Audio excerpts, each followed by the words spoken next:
Washoe County has always played a historic role in the pioneering of the western frontier. However, many have overlooked the challenges that its citizens have faced. Over the course of several hundred years, the county has been ravaged by bacteria, viruses, and superbugs alike.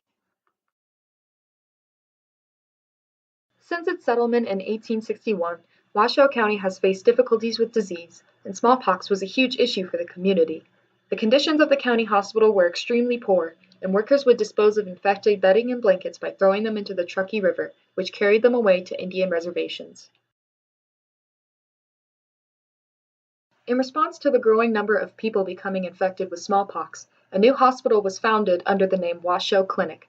It was renamed to Washoe County Hospital once Nevada acquired statehood in 1864, and was eventually renamed Renown Health, which is what it is known as today.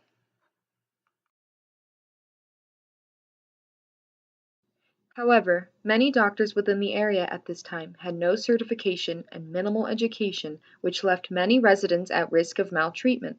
Nevada passed a law in 1875 that required doctors to supply a registered diploma in order to be officially recognized. Proper waste disposal and sanitation was also a problem within the county. Residents would dump everything from sewage to animal carcasses into the Truckee River. People continued to bathe themselves in the river despite its disgusting condition, which caused several bouts of infection and other waterborne illnesses.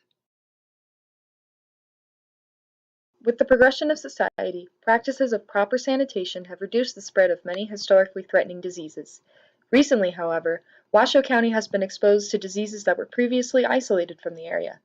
Vectors, or disease-carrying wildlife, are becoming a prevalent issue within the community. The bacteria responsible for bubonic plague was introduced into California ports in the 1920s and was carried into Nevada by chipmunks and squirrels. Though there have been no human cases of plague within the Washoe area for decades, it is spreading within the local wildlife and to some domestic animals. Hantavirus is also a problem for Washoe citizens. It is an incurable, sometimes fatal disease that causes fluid buildup in the lungs and is spread through deer mice. About one-third of all deer mice are carriers of the virus. In September 2017, Washoe County had its first case of hantavirus since 2006. Other vectors that are in the Truckee Watershed include ticks, like the Pacific tick and the black-legged tick, which carry Lyme disease. Washoe County has the second highest number of cases of Lyme disease within the state. Over 300 people in Washoe County are estimated to have acquired Lyme disease. Several people think that Nevada does not have any ticks due to its dry climate and high elevation. In fact, there is a species that is native and carries its own disease, called Rocky Mountain spotted fever, which causes headaches, fever, and a blackening of the affected area. Mosquitoes have recently become problematic vectors as well. In August of 2017, Washoe County experienced its first ever recorded case of West Nile virus.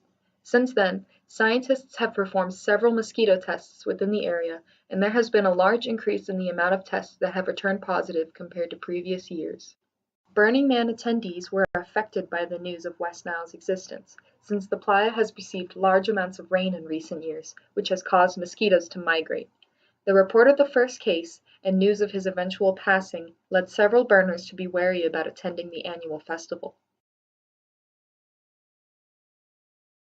Animals are not the only disease carriers in Washoe County. Since it is known as an area of infidelity, Washoe County has experienced its fair share of sexually transmitted diseases. In recent years, most rates of sexually transmitted diseases are the highest they have ever been in the county.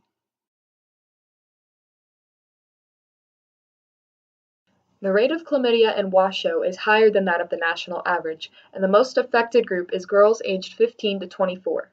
The rise of this disease in youth has been attributed to a decrease of condom use and an increase in dating apps, which are normally used to hook up with random partners. Washoe County attempted to decrease the rate of chlamydia by teaming up with Healthy People 2020, which is a program that aims to improve community health by 2020. They set a goal in 2007 to decrease the rate of females diagnosed to only 3%. However, since the rates have skyrocketed to 12%, their goal was doubled in order to compensate for the lack of decrease. Several of the minority groups within Washoe seem to be the most affected by STDs. Black people in Washoe experience a disproportionately larger rate of infection compared to other races. Washoe's LGBT community is also widely affected by syphilis, as 90% of the cases are gay men. Though there have been great advancements in medicine, microbial life continues to evolve. In January of 2017, a woman was admitted in a Reno hospital and died of a bacterium that was resistant to over 26 types of antibiotics and was labeled a superbug. News of this antibiotic-resistant bacteria sparked hysteria in the medical community. There was a great concern for humanity's future health and a worry that our medical technology was becoming obsolete. The mass panic caused the United Nations General Assembly to call a high-level meeting into order, which was the fourth time in history that it was ever called upon due to a medical concern. One of the most prevalent modern health concerns within Washoe is hepatitis C, which has risen considerably over the past 5 years. Around 1,300 cases have been caused by needle sharing and drug use.